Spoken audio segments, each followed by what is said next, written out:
ஆராதனைக்கு ஆரம்பமாகும் கீதொழும் கீர்த்தனைகளும் 482 பாமாலை 315 பாடுவோம். அன்போடு எம்மை போஷிக்கும் பெத்தேலின் தெய்வமே. கீதொழும் கீர்த்தனைகளும் 482 பாமாலை 315.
ஜெபம் பண்ண கடவோம்.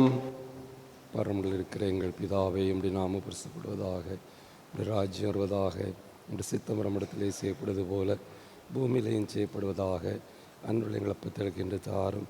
எங்களுக்கு விரோதமாய் குற்றம் செய்கிறவர்களுக்கு நாங்கள் மன்னிக்கிறது போல எங்கள் குற்றங்களை எங்களுக்கு மன்னியும். எங்களை சோதனைக்கு பிரவேசிக்க பண்ணாமல் தீமை ரட்சித்துக் கொள்ளும். ஆமேன். எல்லா இருதயங்களையும் எல்லா விருப்பங்களையும் எல்லா ரகசியம் அறிந்திருக்கிற சர்வ வல்லமை உள்ள தேவனே, நல்தேவத்தில் பரிபூர்ணமாய் அன்பு கூறவும் இது பரிசுத்த நாமத்தை உத்தமமாய் மகிமைப்படுத்தவும் எல் கர்த்தராகிய கிறிஸ்து நிமித்தம் இது பரிசுத்தாவின் ஏவுதலால் இருதயத்தின் சிந்தனைகளை சுத்தம் பண்ணியருளோம். நமது இரட்சகராகிய கிறிஸ்து திருவுளம் பற்றி சொல்லிய வார்த்தைகளாவன: நம்முடைய தேவனாகிய கர்த்தர் ஒருவரே கர்த்தர். உன் தேவனாய் கர்த்தரிடத்தில் உன் முழு இருதயத்தோடும் உன் முழு ஆத்மாவோடும் உன் முழு மனதோடும் உன் முழு பலத்தோடும் அன்பு கூறுவாயாக என்பதே பிரதான கற்பனை. இதற்கு ஒப்பாயிருக்கிற இரண்டாம் கற்பனை என்னவென்றால், உன்னிடத்தில் நீ அன்பு கூறுவது போல் பிறனிடத்திலும் அன்பு கூறுவாயாக என்பதே. இவைகளிலும் பெரிய கற்பனை வேறொன்றுமில்லை என்றார்.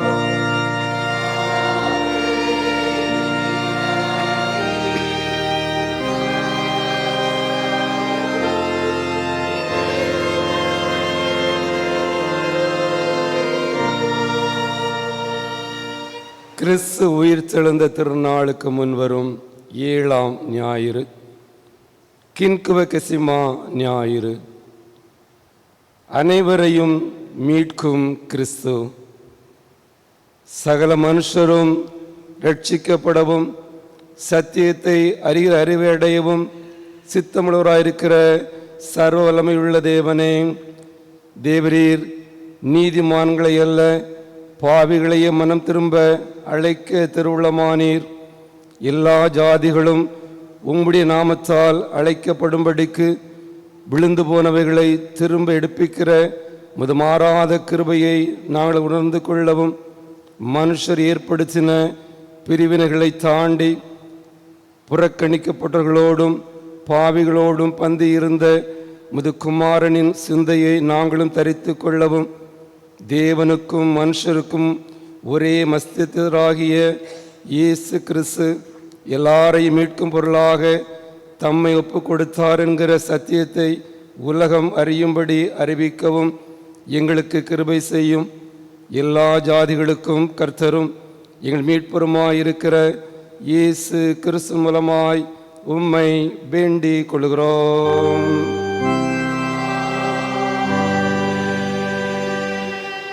யாவரும் அமருவோம். திருமறை போதிகள் வாசிக்க கேட்போம். வாசிக்க வேண்டிய நிருப வாக்கியம் அப்போஸ்தலனாகிய பவுல் தீமோத்தேயுக்கு எழுதின முதலாம் நிருபம் 2ஆம் அதிகாரம் 1ஆம் வசனம் முதல் 7ஆம் வசனம் வரை அடங்கியிருக்கிறது. 1 தீமோத்தேயு 2ஆம் அதிகாரம் 1ஆம் வசனம் முதல். நான் பிரதானமாய் சொல்லுகிற புத்தி என்னவெனில், எல்லா மனுஷருக்காகவும் விண்ணப்பங்களையும் ஜபங்களையும் வேண்டுதல்களையும் ஸ்தோத்திரங்களையும் பண்ண வேண்டும். நாம் எல்லா பக்தியோடும் நல்லொழுக்கத்தோடும் கலகமில்லாமல் அமைதல் உள்ள ஜீவனம் பண்ணும்படிக்கு ராஜாக்களுக்காகவும் அதிகாரமுள்ள யாவருக்காகவும் அப்படியே செய்ய வேண்டும். நம்முடைய இரட்சகராகிய தேவனுக்கு முன்பாக அது நன்மையும் பிரியமுமாயிருக்கிறது. எல்லா மனுஷரும் ரட்சிக்கப்படவும் சத்தியத்தை அறிகிற அறிவை அடையவும் அவர் சித்தமுள்ளவராயிருக்கிறார்.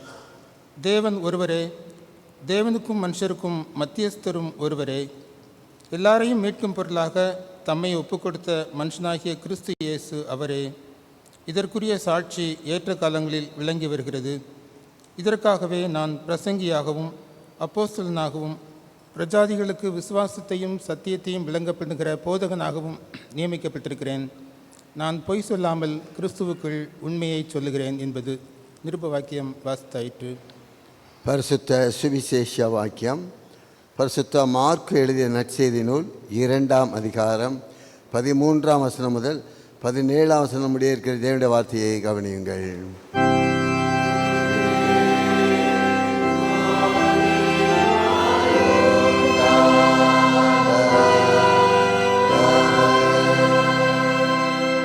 பரிசுத்த மார்க்கு 2ஆம் அதிகாரம் 13ஆம் வசனம் முதல். அவர் மறுபடியும் புறப்பட்டு கடல் அருகே போனார். அப்பொழுது ஜனங்கள் எல்லாரும் அவரிடத்தில் வந்தார்கள். அவர்களுக்கு போதகம் பண்ணினார். அவர் நடந்து போகையில் அல்பேயுவின் குமாரனாகிய லேவி ஆயத்துறையில் உட்கார்ந்திருக்கிறதை கண்டு, எனக்கு பின் சென்று வா என்றார். அவன் எழுந்து அவருக்கு பின் சென்றான்.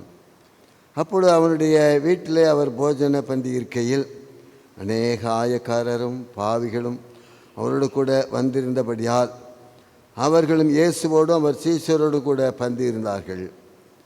அவர் ஆயக்காரரோடும் பாவிகளோடும் போஜனம் பண்ணுகிறதை வேதபாரகரும் பரிசேயரும் கண்டு அவருடைய சீஷரை நோக்கி, அவர் ஆயக்காரரோடும் பாவிகளோடும் போஜனபானம் பண்ணுகிறது என்று கேட்டார்கள்.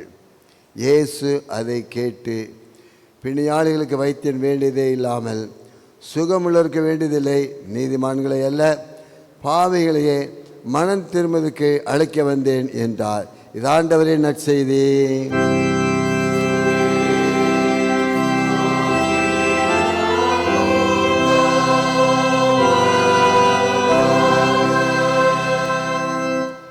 வானத்தையும் பூமியையும்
உட்காருங்கள்.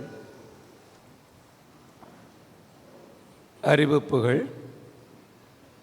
கிறிஸ்து உயிர்த்தெழுந்த திருநாளுக்கு முன்வரும் 7ஆம் ஞாயிறு, கின்குவகெசிமா ஞாயிறு. தியான பொருள்: அனைவரையும் மீட்கும் கிறிஸ்து. திருவசனம்: 1 தீமோத்தேயு 2ஆம் அதிகாரம் 4ஆம் வசனம். எல்லா மனுஷரும் ரட்சிக்கப்படவும் சத்தியத்தை அறிகிற அறிவை அடையவும் அவர் சித்தமுள்ளவராய் இருக்கிறார். காலை 8:30 மணி ஆராதனை பரிசுத்த திருவிருந்து ஆராதனையாக நடைபெறும். காலை 8:30 மணி ஆராதனை முடிந்ததும் ஞாயிறு பாடசாலை வாலிப ஆண்கள் பெண்கள் கூடுகை நடைபெறும். இன்று மாலை 4 மணிக்கு சுவிசேஷ ஊழியம் நடைபெறும். இன்று மாலை 6 மணிக்கு மாலை ஆராதனை நடைபெறும். வருகின்ற புதன்கிழமை சாம்பல் புதன் காலை 6:30 மணிக்கு தேவ கோபாக்கினை கூறல் ஆராதனை நடைபெறும். புதன்கிழமை மாலை 4:30 மணிக்கு ஆண்கள் ஐக்கிய சங்க கூடுகை பாரிஸ் காலில் நடைபெறும். புதன்கிழமை மாலை 6 மணிக்கு லெந்துகால சிறப்பு ஆராதனை நடைபெறும். தலைப்பு: உன் பிராணனை உனக்கு கிடைக்க கொள்ளை பொருளாக தருகிறேன். செய்தி: டாக்டர் ஜெசிகா செல்வின். வெள்ளிக்கிழமை காலை 5:30 மணிக்கு பரிசுத்த திருவிருந்து ஆராதனை நடைபெறும். தலைப்பு: இடுக்கமான வாசல். செய்தி: அருள் திரு ஏ. ராஜா கிறிஸ்டோபரையா அவர்கள், ஜவஹர் நகர், சேகரம். வெள்ளிக்கிழமை காலை 10 மணிக்கு பெண்கள் கூடுகை ஆலயத்தில் நடைபெறும்.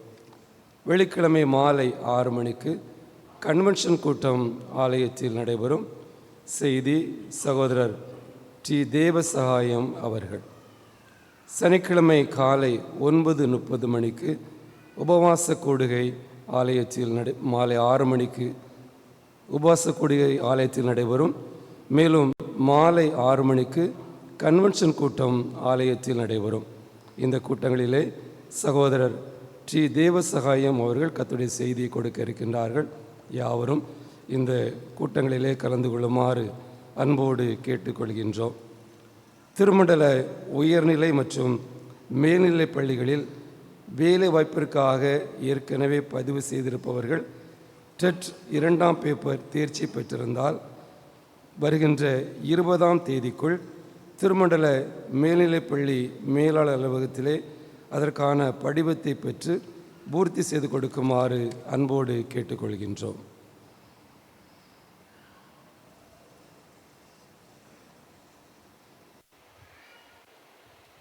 வருகின்ற புதன்கிழமை முதல் லெந்து காலம் ஆரம்பமாக இருக்கின்றது.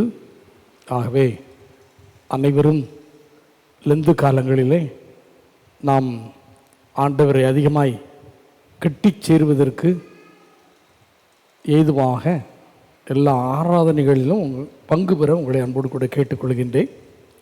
அது மாத்திரமல்ல, இந்த லெந்து நாட்களிலே அதிகமாக வேதத்தை வாசிக்க தியானிக்க வேண்டும் என்பதற்காக வேதம் வாசிக்க உற்சாகப்படுத்தும்படியாக நம்முடைய ஆலய மண்டபத்திலே நோட்டுகள் வைக்கப்பட்டிருக்கிறது.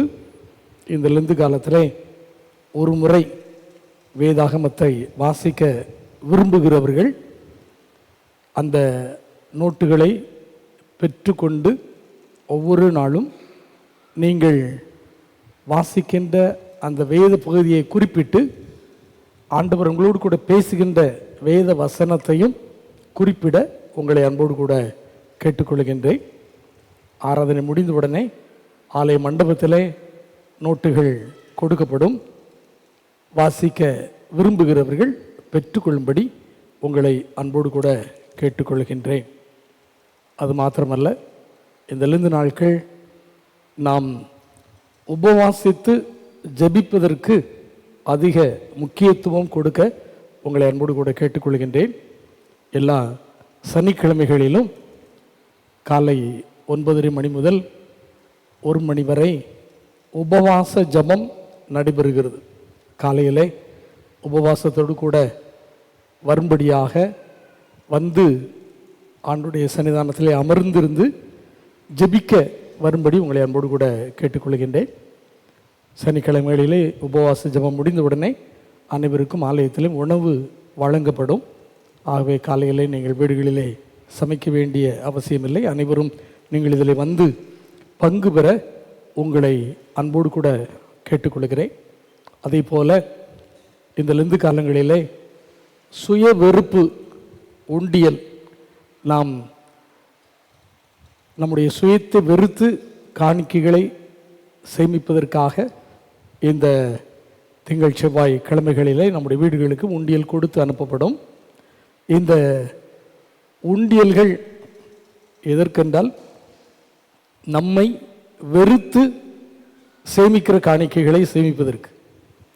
பெரிய வெள்ளிக்கிழமை வந்த உடனே ஏதோ ஒரு 500 ரூபாயை உண்டியலில் தூக்கி போட்டு கொண்டு வருவதற்காக அல்ல. நாம் உபவாசம் இருக்கின்ற பொழுதெல்லாம், ஒருவேளை அது காலை உணவாக இருக்கலாம், அல்லது இரவு உணவாக இருக்கலாம், மதிய உணவாக இருக்கலாம், அதுக்குரிய தொகையை அந்த உண்டியலிலே நீங்கள் போடுவீர்கள் என்று சொன்னால் அதுதான் சுயத்தை வெறுப்பது. நிறைய பேர் லெந்து காலங்களில் பெண்கள் பூ வைக்க மாட்டோம் என்று தங்களை வெறுக்கின்ற ஒரு காரியத்தையும் அறிந்து கொள்ளுவோம். ஒருவேளை அதெல்லாம் நம்மை வெறுத்து அந்த பூவுக்கான செலவை உண்டியலிலே போட்டுவிடலாம். இப்படி ஒருவேளை மாமிசம் அருந்துவது, மாமிசத்தை இந்த லெந்து காலத்தில் வெறுத்து விட்டு அந்த லெந்து காலத்தில் ஒருவேளை ஞாயிற்றுக்கிழமை நம்ம 1 கிலோ மட்டன் வாங்குவோம் என்று சொன்னால் அந்த தொகையை உண்டியலில் போடலாம். இதுவெல்லாம் சுய வெறுப்பு. ஆகவே நீங்கள் ஒருவன் என்னை பின்பற்றி வர விரும்பினால் தன்னை தான் வெறுத்து தன் சிலுவை எடுத்துக்கொண்டு என்னை பின்பற்ற கடவன். ஆகவே வெறுக்க கற்றுக்கொள்ளுவோம். அது உடலுக்கு மிக நன்று. நம்முடைய சரீரத்தில் இருக்கிற ஃபேட் எல்லாம் கொஞ்சம் குறைவதற்கு ஏதுகரமாக இருக்கும். சரீரத்திலே நற்சுகம் உண்டாவதற்கு ஜபமும் உபவாசமும் நிச்சயமாக அது நமக்கு உதவி செய்யும். ஆகவே தயவாக நீங்கள் லெந்து காலங்களை அதிகமாக பக்தி வினயத்தோடு பங்கு பெறவும் ஆசரிக்கவும் உங்களை அன்போடு கூட கேட்டுக்கொள்கின்றேன். 2வது ஆராதனையில் 10+2 தேர்வு எழுதுகிற பிள்ளைகளுக்காக விசேஷித்த ஜபம் ஏறெடுக்கப்படும்.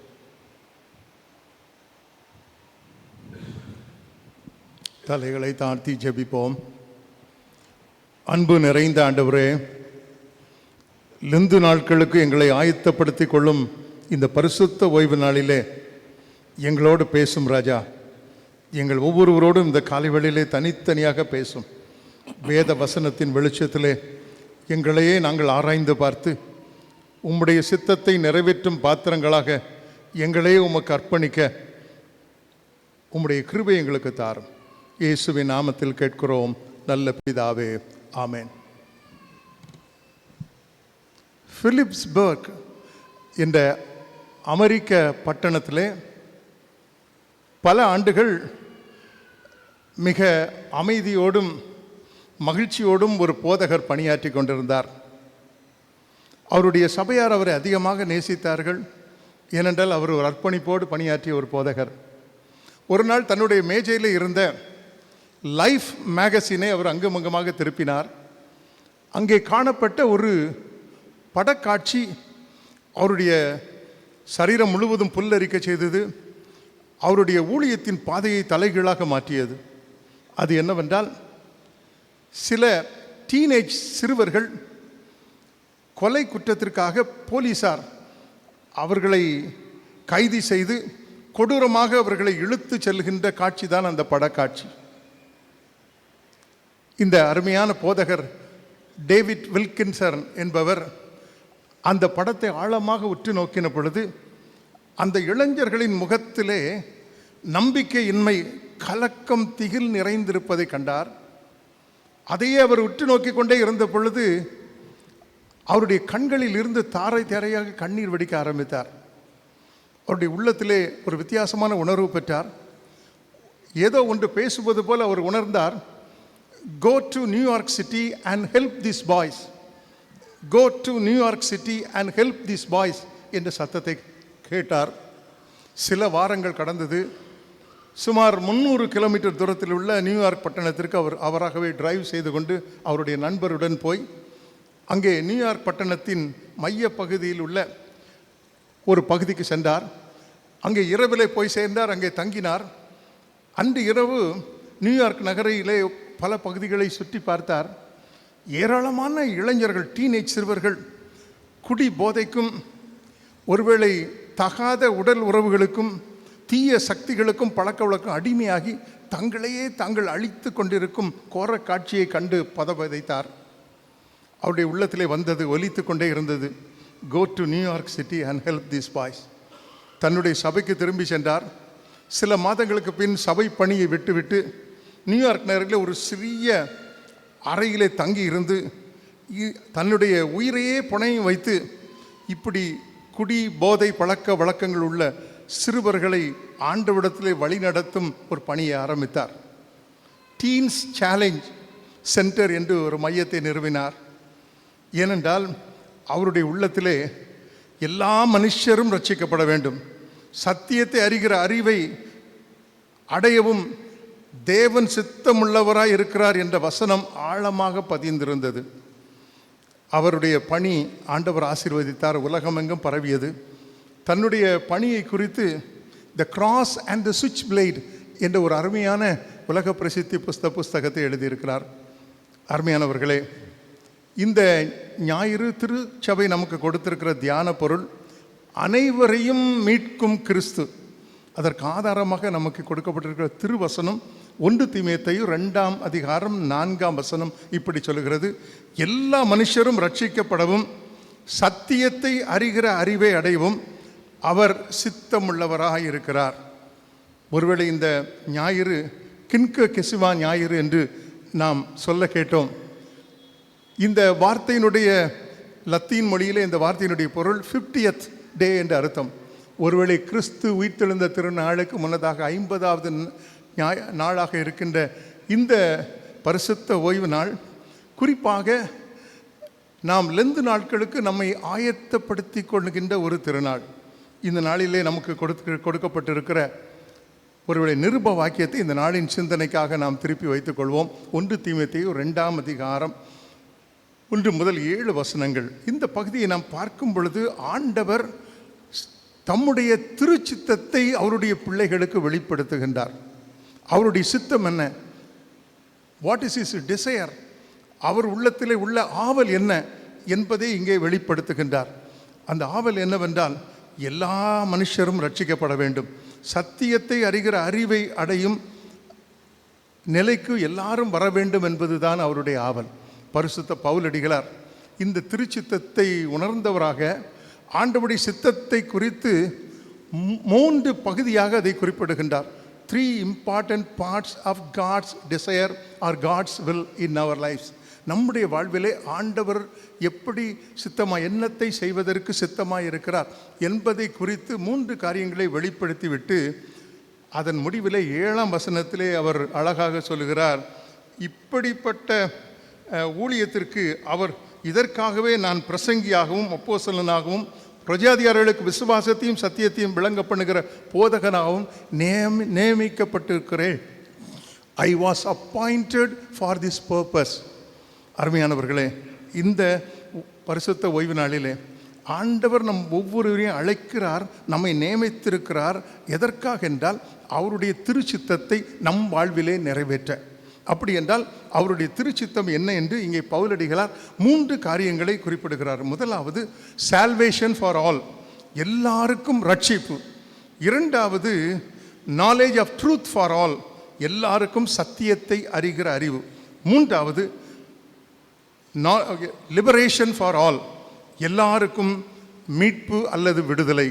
அருமையானவர்களே, இந்த 3 காரியத்தையும் தியானித்து இந்த திருவிருந்து ஆராதனையிலே இந்த 3 காரியத்திற்காகவும் தம்மைத்தாமே சிலுவையில் ஒப்பு கொடுத்தாரே, அந்த ஆண்டவருடைய இரத்தத்தையும் சரீரத்தையும் பங்கு பெறும் பொழுது அவருடைய சித்தத்தை நிறைவேற்ற நம்மை அர்ப்பணித்து ஆசீர்வாதத்தை பெற்றுக்கொள்ள நாம் அழைக்கப்படுகிறோம்.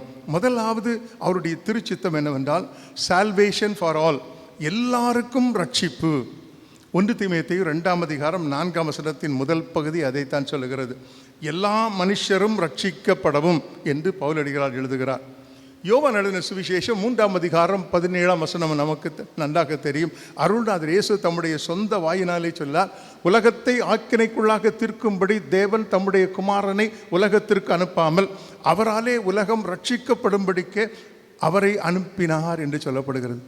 அருள்நாதர் இயேசு இந்த உலகத்திற்கு வந்தது காரணம், அவர் பல பாடுகளையும் சிலுவையிலே பட்டாரே, தன்னுடைய உயிரையே தியாக பலியாக கொடுத்தாரே, தம்முடைய இரத்தத்தை எல்லாம் சிந்தினாரே. இதனுடைய மையமான உன்னதமான நோக்கம் என்றால் சால்வேஷன் ஃபார் ஆல், எல்லாரும் ரட்சிக்கப்பட வேண்டும் என்பதுதான். ஆகையால் தான் யோவான் 3:16 அவர் சொல்லுகிறார், இவ்வளவாய் உலகத்தில் அன்பு கூர்ந்தார், உலகத்தில் அன்பு கூர்ந்து தம்மைத்தாமே ஒப்பு கொடுத்தார் என்று சொல்லுகிறார். எபிரேயருக்கு ஆக்கியோன் சொல்லுகிறார், ஒருவேளை வெள்ளாட்டுக்கடா, இடம், காளை ஆகியவற்றின் இரத்தத்தினால் அல்ல, தம்முடைய சொந்த இரத்தத்தினாலே மீட்பை சம்பாதித்தார் என்று எழுதுகிறார். பவுலடிகளார் கொரிந்தியருக்கு எழுதும் பொழுது எழுதுகிறார், இம்மைக்காக மாத்திரம் நாம் கிறிஸ்துவின் மேல் நம்பிக்கை கொண்டிருப்போம் என்றால் எல்லா மனுஷரை பார்க்கலும் பரிதவிக்கப்பட்டவர்களாக இருப்போமே. ஒருவேளை இந்த மாபெரும் ரட்சிப்பை, இத்தனை பெரிதான ரட்சிப்பை குறித்து நாம் கவலையற்று இருப்போம் என்றால் தண்டனைக்கு எப்படி தப்புவோம் என்று எபிரேயருக்கு எழுதின ஆக்கியோன் 2ஆம் அதிகாரத்தில் எழுதுகின்றார் அல்லவா. ஒருவேளை இவ்வளவு பெரிதான ரட்சிப்பு, இதை குறித்து நாம் இந்த லெந்து நாட்களிலும் கூட கவலை இல்லாமல் இருப்போம் என்றால் நம்முடைய ஆராதனைகள் வீண், தொழுகைகள் வீண், நம்முடைய திருப்பந்தியில் நாம் பங்கு பெறுவது எல்லாம் வீண் அல்லவா. நாம் இந்த ரட்சிப்பை பெற்றிருக்கிறோமா? அதுதான் ஆண்டவர் நம்மை பார்த்து கேட்கின்ற இந்த கேள்வி. அருள்நாதர் இயேசு ஒருவேளை நம்மை மாத்திரம் ரட்சிக்க அவர் வரவில்லை, அகில உலகத்தின் மக்கள் எல்லா ஜனமும் ரட்சிக்கப்பட வேண்டும் என்பதுதான் அவருடைய வாஞ்சை.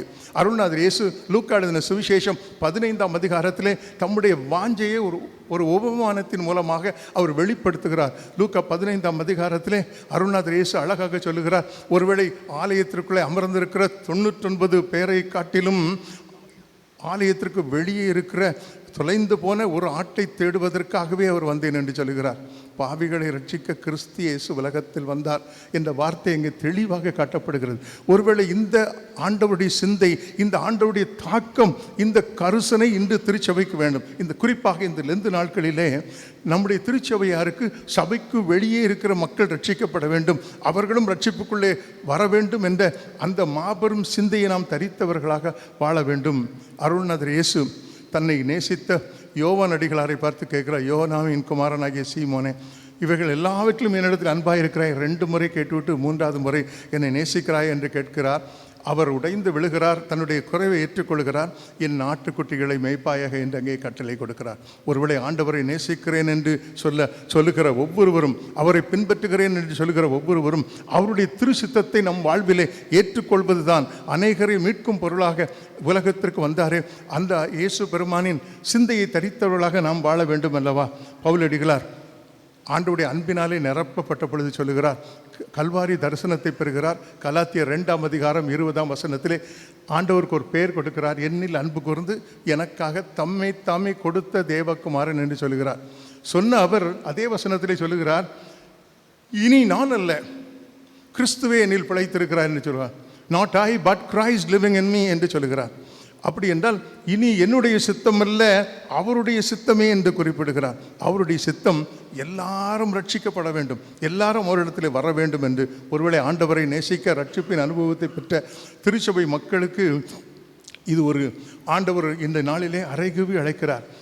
பிஷப் டெஸ்மாண்ட் டுடு என்ற ஆப்பிரிக்க போதகர் இப்படி எழுதுகிறார், search is the only organisation that needs to have concern on its non-members. திருச்சபையின் அங்கத்தினர் இல்லாத மக்களை குறித்த கரிசனை பாரம் திருச்சபைக்கு தேவை என்பதை அவர் குறிப்பிடுகிறார்.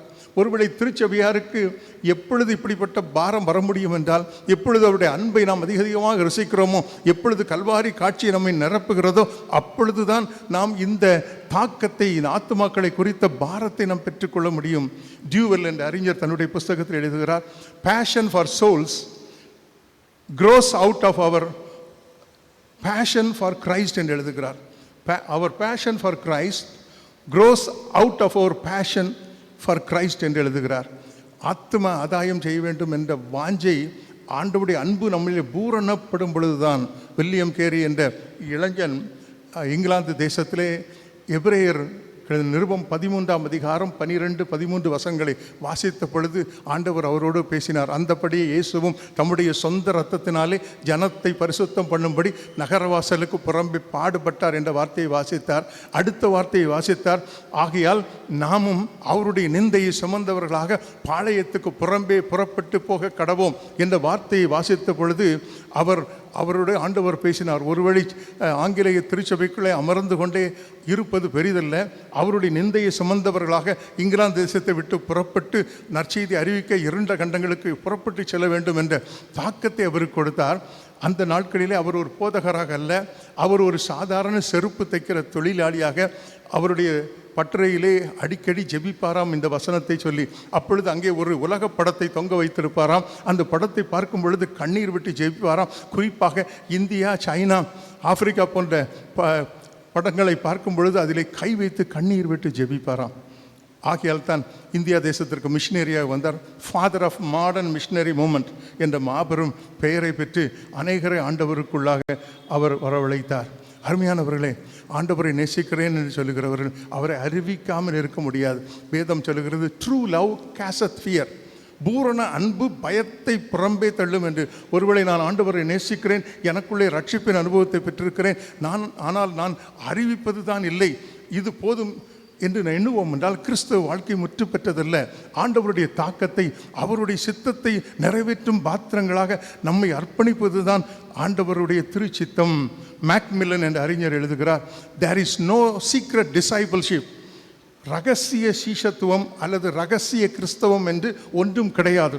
Either your secrecy will destroy your discipleship or your discipleship will destroy your secrecy என்று எழுதுகிறார். ரகசியமாக நான் எனக்குள்ளே இந்த ரட்சிப்பின் அனுபவத்தை வைத்துக் கொள்கிறேன் என்று நாம் எண்ணி நாம் திருப்தியான கிறிஸ்தவ வாழ்க்கை நடத்துவோம் என்றால் இன்று நம்மை நாமே ஆராய்ந்து பார்க்க அழைக்கப்படுகிறோம். ஆண்டவருடைய தாக்கத்தை நாம் பெற்றவர்களாக, அவருடைய சித்தத்தை நிறைவேற்றும் பாத்திரங்களாக நம்மை அர்ப்பணிக்க நாம் அழைக்கப்படுகிறோம். இரண்டாவதாக, ஆண்டவருடைய சித்தம் அல்லது தாக்கம் என்னவென்றால், எல்லாரும் சத்தியத்தை அறிகிற அறிவை பெற வேண்டும். Knowledge of truth for all. முதலாவது சால்வேஷன் ஃபார் ஆல். அதே வசனத்தை நான் மீண்டும் வாசிக்கிறேன். 1 தீமோத்தேயு 2:4. எல்லா மனுஷரும் ரட்சிக்கப்படவும் சத்தியத்தை அறிகிற அறிவை அடையவும் அவர் சித்தமுள்ளவராய் இருக்கிறார். சத்தியத்தை அறிகிற அறிவை அடையவும். இயேசு சொன்னார் யோவான் 14, நானே வழியும் சத்தியமும் ஜீவனுமாய் இருக்கிறேன் என்று சொன்னார். அதே இயேசு யோவான் 17:17 சொல்லுகிறார், உம்முடைய வசனமே சத்தியம் என்று சொல்லுகிறார். அருள்நாதர் இயேசுவையும் அவருடைய வார்த்தையும் பிரிக்கவே இயலாது.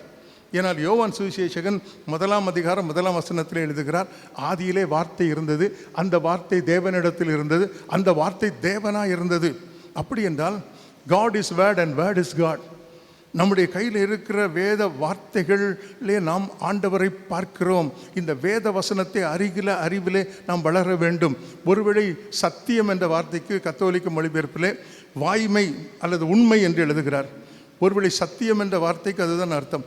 ஆண்டவர் மாறாதவர், நிலையானவர், அவருடைய வார்த்தை மாறாது நிலையானது என்பதுதான் சத்தியம்.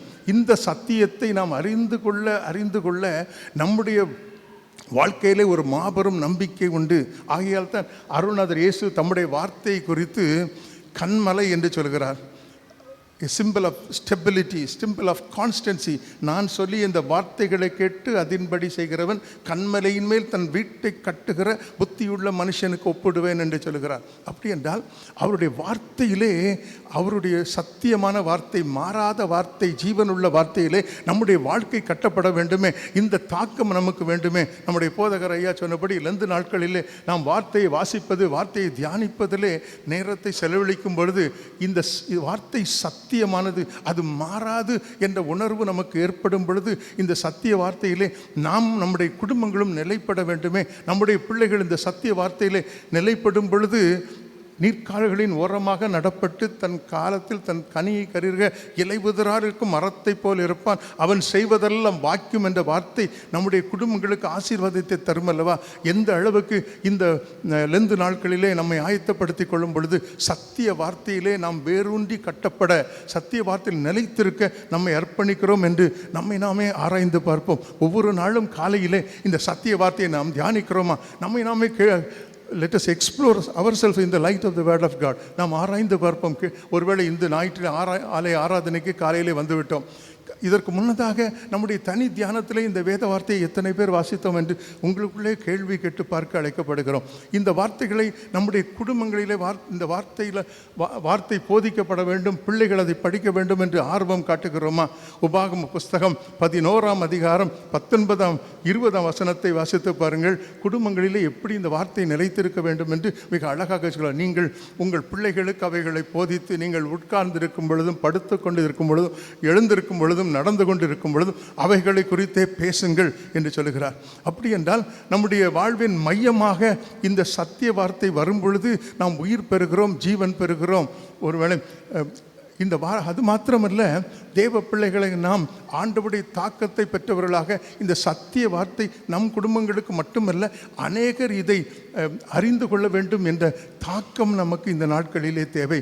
16ஆம் நூற்றாண்டிலே வில்லியம் திண்டேல் என்ற மனிதனுக்கு இந்த பெரிய பாரம் வந்தது. ஒருவேளை அந்த நாட்களிலே ரோமை திருச்சபையிலே வேத புஸ்தகம் எல்லாரும் வாசிப்பதற்கு அனுமதி அளிக்கவில்லை. வில்லியம் திண்டேல் வேத சத்திய வார்த்தையை ஆழமாக தியானித்தார். ஒருவேளை மார்ட்டின் லூத்தரை தொடர்ந்து இங்கிலாந்து தேசத்திலே ரெஃபர்மேஷன், ஒரு பெரிய உயிர்மீட்சி வருவதற்கு காரணமானார். மூல பாஷையிலிருந்து முற்றிலுமாக புதிய ஏற்பாட்டை மொழிபெயர்த்தார். இங்கிலாந்து தேசத்தில் அதை பிரசிக்க அனுமதி கிடைக்கவில்லை. ஜெர்மனி தேசத்திற்கு சென்று அதை பிரசித்தார். அதற்கு பின்னதாக பழைய ஏற்பாட்டை மொழிபெயர்த்தார். அவருக்கு கிடைத்த பலன் என்ன தெரியுமா? உயிரோடே கம்பத்திலே கட்டி வைக்கப்பட்டு அவர் 1536ஆம் ஆண்டு உயிரோடு எரிக்கப்பட்டார். அருமையானவர்களே, இத்தனை பாடுகள் நம் முன்னோர்கள் பட்டதினாலே இன்று நம்முடைய கரங்களிலே வேத புஸ்தகம் இருக்கிறது அல்லவா.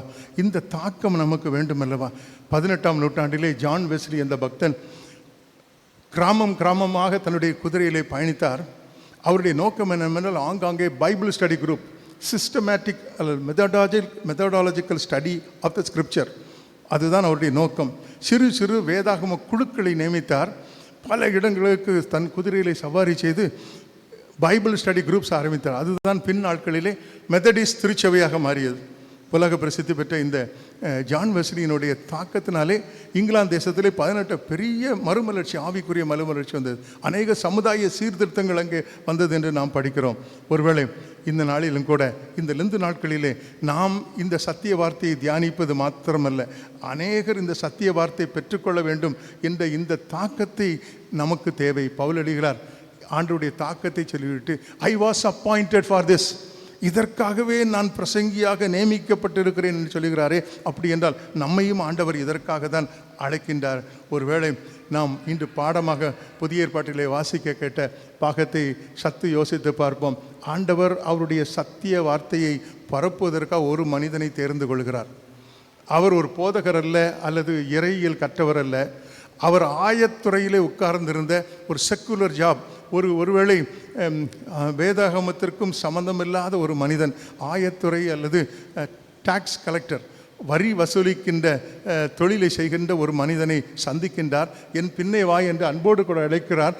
அவன் வருகின்றான். இந்த மத்தேயு இந்த சத்தியத்தை அநேக அறிந்து கொள்ள அவர் செய்த முதல் காரியம் என்ன தெரியுமா? தன்னுடைய வீட்டிலே ஒரு பெரிய விருந்து பண்ணுகிறார். அவருடைய நண்பர்களை எல்லாம் அழைக்கிறார். இப்பொழுது அநேக ஆயக்காரர்கள், பாவிகள் அங்கே விருந்துக்கு வருகிறார்கள். அவர்கள் கண்கூடாக நானே சத்தியம் என்று சொன்ன அந்த இயேசுவை காண்கின்றார்கள். ஒருவேளை இந்த மத்தேயு அல்லது லேவி முதலாவது ஒரு பெரிய பிரசங்கம் செய்யவில்லை. அவர் செய்தது இயேசுவை காணும்படியாக தன்னுடைய குடும்ப சூழ்நிலையை, நண்பர் வட்டத்தை அல்லது தன்னுடைய பணித்தனத்தை மாற்றுகின்றார். இன்றைக்கு ஆண்டவர் நாம் எந்த பணியில் இருந்தாலும் நம்மை அவருடைய சத்திய வார்த்தையை அநேகருக்கு அறிவிக்கும் பாத்திரங்களாக அழைக்கிறார்.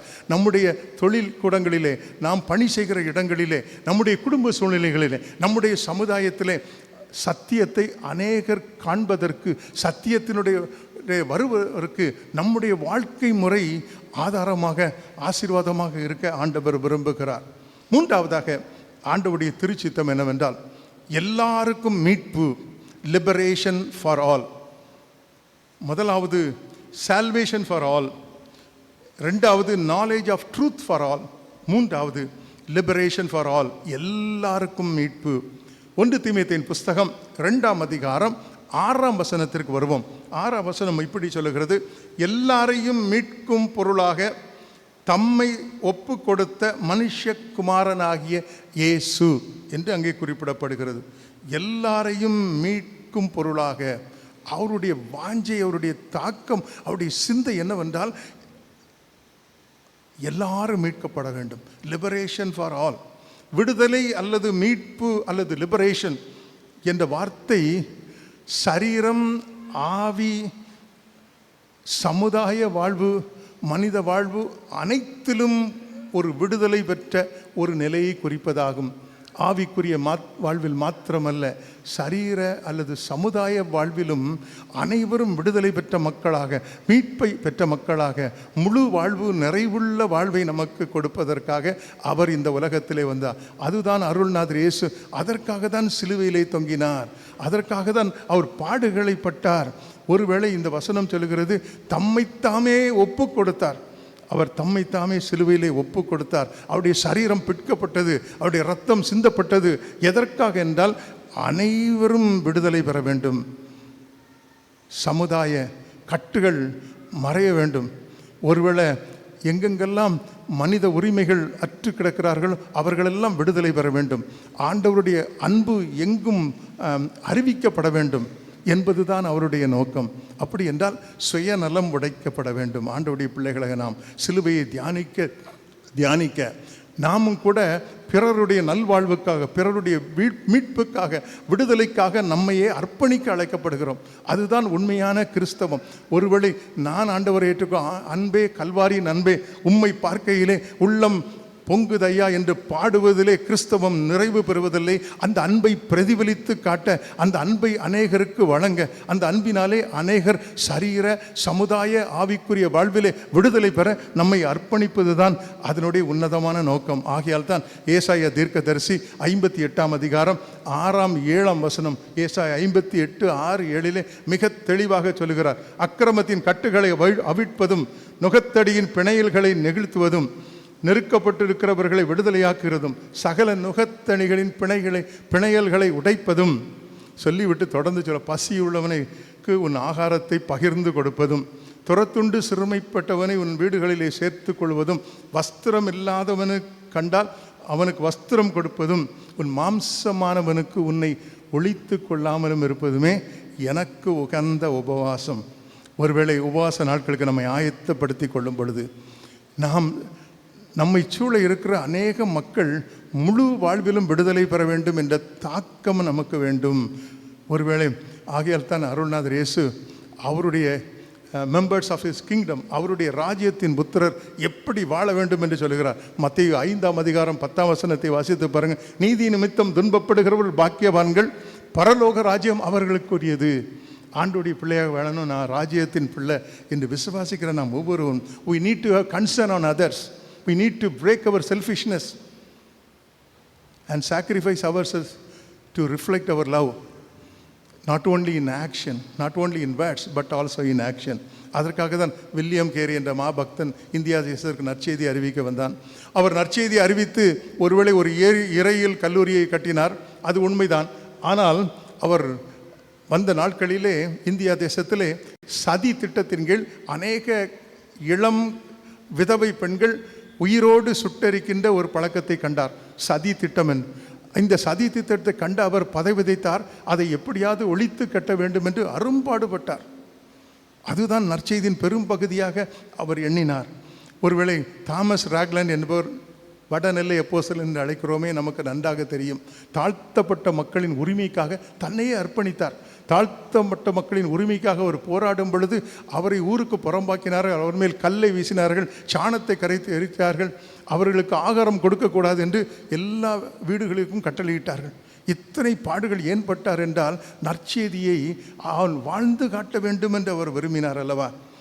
ஏமிக்காரன் அம்மையார் இளம் பெண்ணாக ஒருவேளை அயர்லாந்து தேசத்திலிருந்து நம்முடைய பகுதிக்கு வந்தார்கள். இளம் பெண்களுக்கும் ஒருவேளை பெண்களுக்கும் சிறுமிகளுக்கும் இழைக்கப்பட்ட சமுதாய கொடுமைகளை கண்டபொழுது அவர்களால் தாங்கிக் கொள்ள முடியவில்லை. 50 ஆண்டு காலம் தன்னுடைய வாழ்க்கையே அதற்காக அர்ப்பணித்து விட்டார்கள். அருமையான ஆண்டவருடைய பிள்ளைகளே, இன்று ஒருவேளை லெந்து நாட்களுக்கு ஆயத்தப்படுகிறோமே, ஆண்டவருடைய பிள்ளைகளாக, அவருடைய புத்திரர்களாக, அவருடைய சித்தத்தை நிறைவேற்றுகிறவர்களாக நம்மை அர்ப்பணிப்போமா? எல்லாரும் ரட்சிக்கப்பட வேண்டும். எல்லாரும் ஒருவேளை அவருடைய சத்தியத்தை அறிவில் வளர வேண்டும் என்று ஆதங்கம் கொண்டு ஆவலோடு அந்த சித்தத்தை நமக்கு இந்த நாளிலே வெளிப்படுத்துகிற ஆண்டவர் 3 காரியங்களை நம்மிடத்திலே எதிர்பார்க்கிறார். Salvation for all, knowledge of truth for all, liberation for all. இந்த 3ஐயும் நாம் செய்யும் பொழுது மெய்யாகவே அவருடைய சீஷர்களாக, அவருடைய சகோதரர்களாக, சகோதரிகளாக நாம் மாறுகிறோம். இந்த மாபெரும் பாக்கியத்தை ஆண்டவர் தாமே நமக்கு இந்த நாட்களிலே தந்து அவரோடு இந்த லெந்து நாட்களை நெருங்கி ஜீவிக்க அவருடைய மெய் சீடர்களாக நம்மை ஆசீர்வதித்து நம்மை அநேகருக்கு ஆசீர்வாதமாக எடுத்து பயன்படுத்துவராக. ஆமேன். நம்மையுடைய காணிக்கையும் ஆண்டவருக்கு அர்ப்பணிக்க வண்ணமாக நம் யாவரும் எழுந்து கீதோளம் கீர்த்தனைகளும் 463 கிறிஸ்தவ கீர்த்தனை 183 பாடுவோம். கிருபை புரிந்தனையாள் நீ பரனே, கிருபை புரிந்தனையாள். கீதோளம் கீர்த்தனைகளும் 463 கிறிஸ்தவ கீர்த்தனை 183.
நம்மையும் ஆண்டோடைய பாதப்படியிலே அர்ப்பணிப்போம். அன்பின் ஆண்டவரே, நீர் தந்த நன்மைகளுக்காக உமக்கு ஸ்தோத்திரம். எல்லாவற்றுக்கு மேலாக உமையே எங்களுக்காக தந்து விட்டீரே, ஸ்தோத்திரம் செலுத்துகிறோம். அப்பா, எங்களை உமக்கு அர்ப்பணிக்கும் வண்ணமாக நாங்கள் படைத்திருக்கிற காணிக்கைகளையும் எங்களையும் அங்கீகரித்து கொள்ளும், ஆசீர்வதியும். ஸ்தோத்திர காணிக்கைகளை அர்ப்பணித்திருக்கிற பிள்ளைகளுக்காக, பொருள் காணிக்கைகளை அர்ப்பணித்திருக்கிற பிள்ளைகளுக்காக ஜெபிக்கிறோம். ஏற்றுக்கொள்ளுங்க, சுகந்த வாசனையாய் அங்கீகரித்துக் கொள்ளுங்க. 100 மடங்காக 1000 மடங்காக ஆசீர்வதிக்கிற தகப்பன் அவியமாய் ஆசீர்வதித்திட வேண்டும் என்று இயேசு கிறிஸ்துவின் மூலமாய் வேண்டிக் கொள்கிறோம் பிதாவே, ஆமென். ஜெபம் பண்ண கடவோம். நம்முடைய பாவங்களை ஆண்டுடைய சன்னிதானத்திலே அறிக்கை செய்வோம். சர்வ வல்லமுள்ள தேவனே, எங்கள் கர்த்தராகிய இயேசு கிறிஸ்துவின் பிதாவே, சகலத்தையும் சிருஷ்டித்தவரே, சகல மனிதருக்கும் நியாயாதிபதியே, தேவரீருடைய நீதி உள்ள குறுக்கு வாக்கியங்கள் மேல் வரத்தக்கதாக நாங்கள் அடிக்கடி நினைவினாலும் வார்த்தையினாலும் கிரியையினாலும் உம்முடைய திவ்ய மகத்துவத்துக்கு விரோதமாய் அகங்கரித்து செய்த பலவிதமான பாவங்களையும் அக்கிரமங்களையும் அறிக்கையிட்டு புலம்புகிறோம். இந்த குற்றங்களை குறித்து நாங்கள் உண்மையாய் மனஸ்தாபப்பட்டு முழு மனதோடு துக்கப்படுகிறோம். அவைகளை நினைத்து வேதனைப்படுகிறோம். அவைகளை எங்களால் சுமக்கப்படாத பாரம் எங்களுக்கு இறங்கும். மிகுந்த இரக்கமுள்ள பிதாவே, எங்களுக்கு இறங்கும். நாங்கள் செய்த யாவையும் உமதுக்கு மாறணும். எங்கள் கர்த்தருமாகிய இயேசு கிறிஸ்து நிமித்தம் எங்களுக்கு மன்னியும். உமது நாமத்துக்கு கனமும் மகிமையும் உண்டாக நாங்கள் புதிதாக்கப்பட்டவர்களாய் இனி எப்பொழுதும் உமக்கு ஊழியம் செய்து உமக்கு பிரியமாய் நடந்து வரும்படி எங்கள் கர்த்தராகிய இயேசு கிறிஸ்துவின் மூலமாய் கட்டளையிட்டார்களும். ஆமென். உத்தம மனஸ்தாபத்தோடும் உண்மையான விசுவாசத்தோடும் தம்மிடத்திற்கு மனம் திரும்புகிற யாவருக்கும் பாவ மன்னிப்பை அருளிச்சோம் என்று மிகுந்த இரக்கமாய் வாக்குத்தத்தம் செய்திருக்கிற நம்முடைய பரமபிதாவாகிய சர்வ வல்லமையுள்ள தேவன் நம்முடைய கர்த்தராகிய இயேசு கிறிஸ்து நிமித்தம் உங்களுக்கு இறங்கி உங்கள் பாவங்கள் எல்லாவற்றையும் மன்னித்து அவைகளை நின்று உங்களை விடுதலையாக்கி சகல நன்மையிலும் உங்களை உறுதிப்படுத்தி நிலைநிறுத்தி உங்களை நித்திய ஜீவக்கரையில் சேர்ப்பாராக.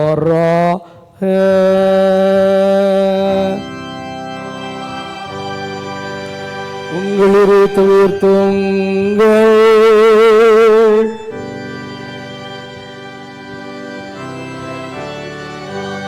நம்முடைய கர்த்தராகிய தேவனுக்கு ஸ்தோத்திரம் செலுத்த கடவோம்.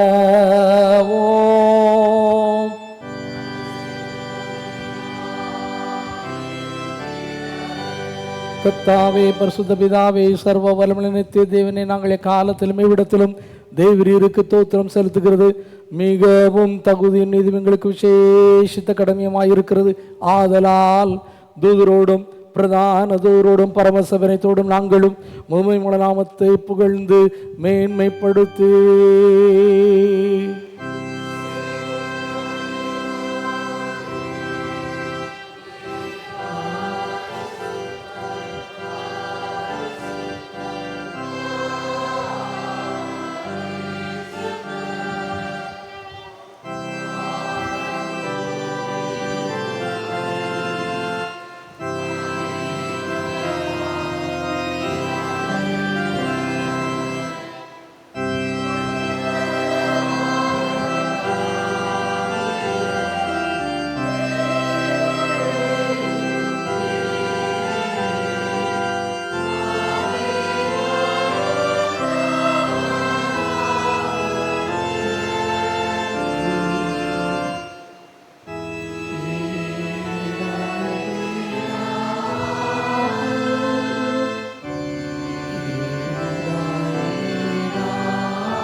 இரக்கமுள்ள கர்த்தாவே, எங்கள் சுயநீதியை நம்பி நாங்களுடைய பந்தியில் சேர துணியாமல் தேவரீருடைய அளவற்ற இரக்கத்தையே நம்பி சேர்கிறோம். உங்களுடைய மேஜையின் கீழ் விழும் துணிக்கைகளையும் பொறுக்கிக் கொள்ள நாங்கள் பாத்திரர் அல்ல. ஆனாலும் தேவரீர் எப்பொழுதும் இரக்கம் செய்கிற லட்சணமுடைய மாறாத ஆண்டவராக இருக்கிறீர். ஆகையால் கிருபையுள்ள கர்த்தாவே, உமது அருமையான குமாரனாகிய இயேசு கிறிஸ்துவின் சரீரத்தால் எங்கள் பாவமுள்ள சரீரம் சுத்தமாகி அவருடைய விலையுயர்ந்த இரத்தத்தால் எங்கள் ஆத்துமா கழுவப்படுவதற்கும் எப்பொழுதும் நாங்கள் அவருக்குள்ளும் அவர் எங்களுக்குள்ளும் வாசமாய் இருப்பதற்கு ஏற்ற விதமாய் அவருடைய சரீரத்தை புசித்து அவருடைய இரத்தத்தை பானம் பண்ண எங்களுக்கு கிருபை செய்தருளும்.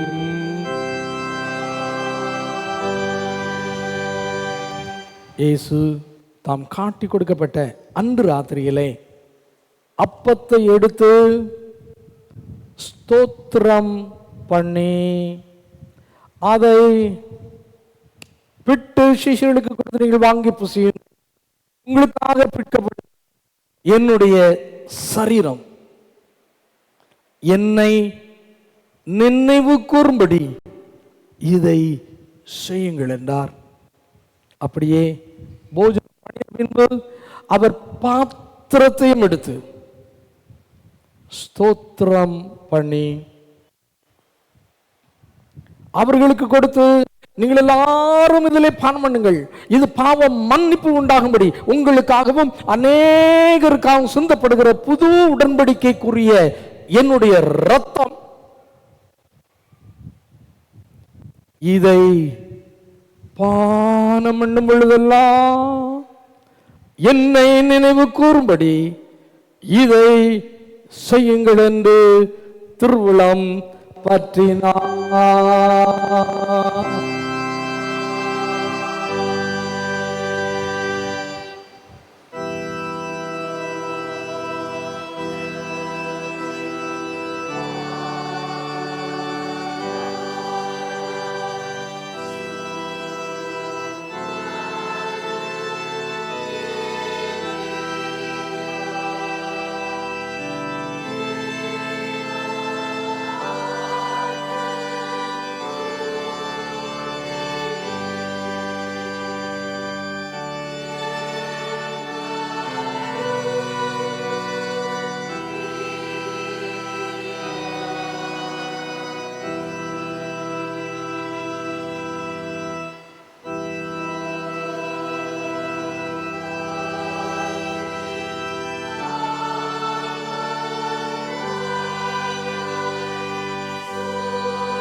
ஜெபம் பண்ண கடவோம்.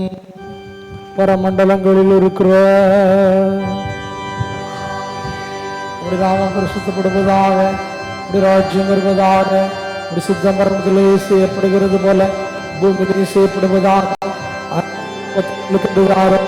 எங்களுக்கு ஒரு குற்றம் செய்கிறவர்களுக்கு நாங்கள் மன்னிக்கிறது போல எங்கள் குற்றங்களை எங்களுக்கு மன்னியும். எங்களை சோதனைக்குள் பிரவேசிக்க பண்ணாமல் தீமையை ரட்சித்துக் கொள்ளும். ராஜ்யமும் வல்லமையும் என்னென்று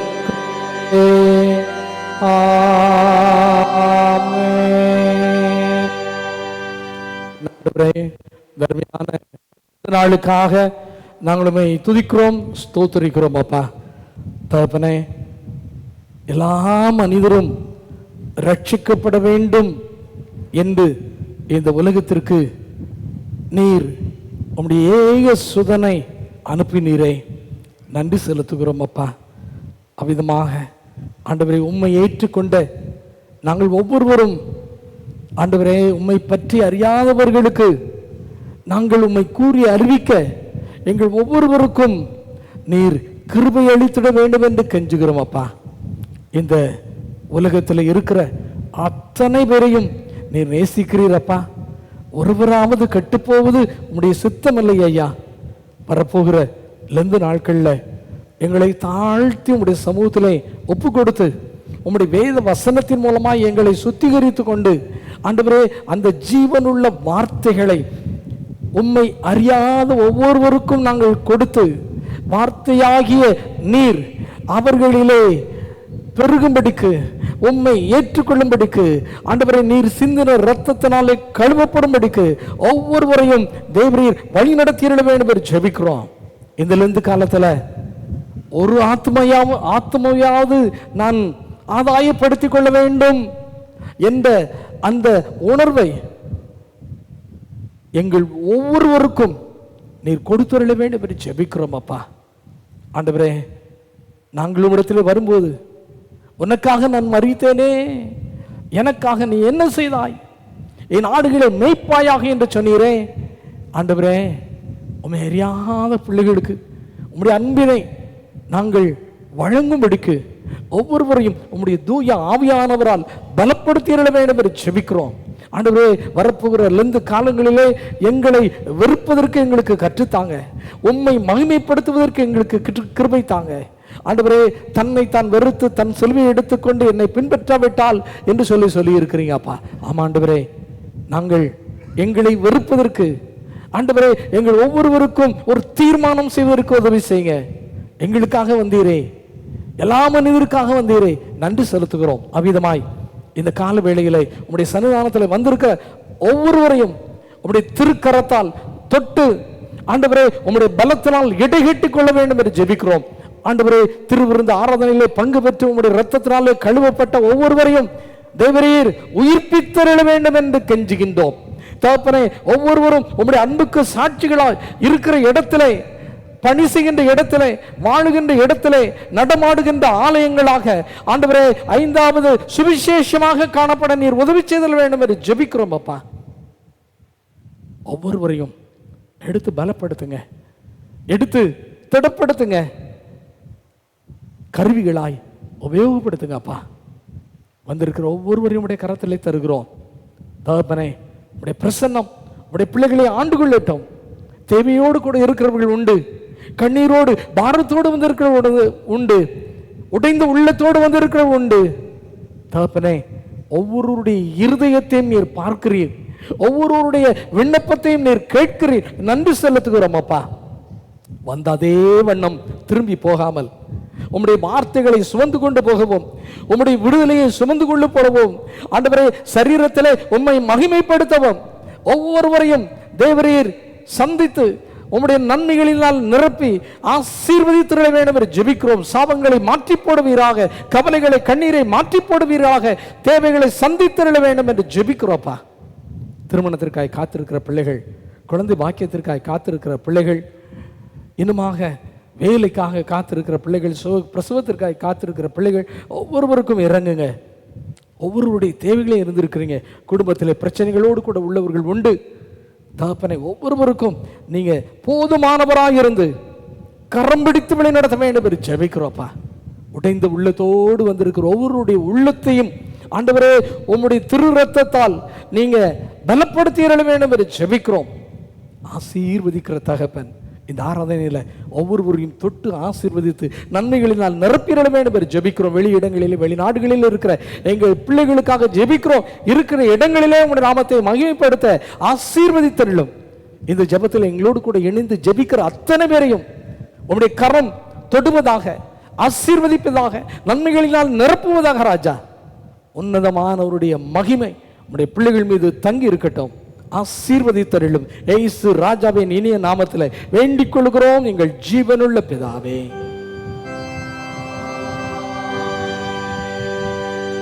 எல்லா புத்திக்கும் மேலான தேவ சமாதானம் உங்களோடு இருந்து நீங்கள் தேவனையும் அவருடைய குமாரனாகிய நம்முடைய நாதர் இயேசு கிறிஸ்துவை பற்றிய அறிவிலும் அன்பிலும் நிலைத்திருக்கும்படி உங்கள் இருதயத்தையும் சிந்தையை காக்க கடவுள் பிதா குமாரன் பரிசுத்தாவியுமாகிய சர்வ வல்லமை பொருந்திய தேவனுடைய ஆசீர்வாதம் உங்களுக்குள்ளே இருந்து எப்பொழுதும் உங்களோட நிலைத்திருக்க கடவுது.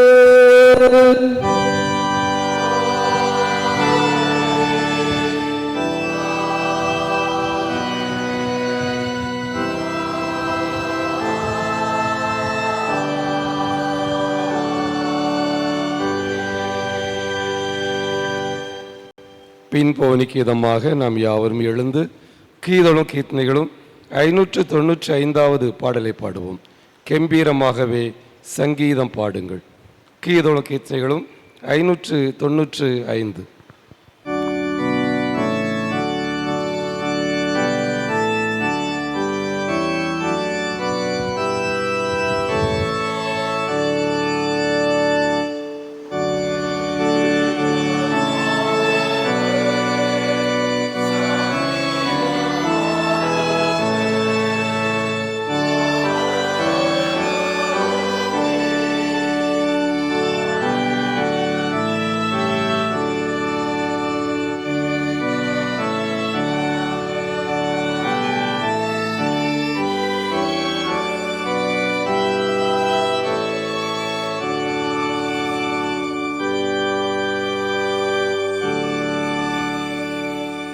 கர்த்தர் உங்களோடு இருப்பாராக.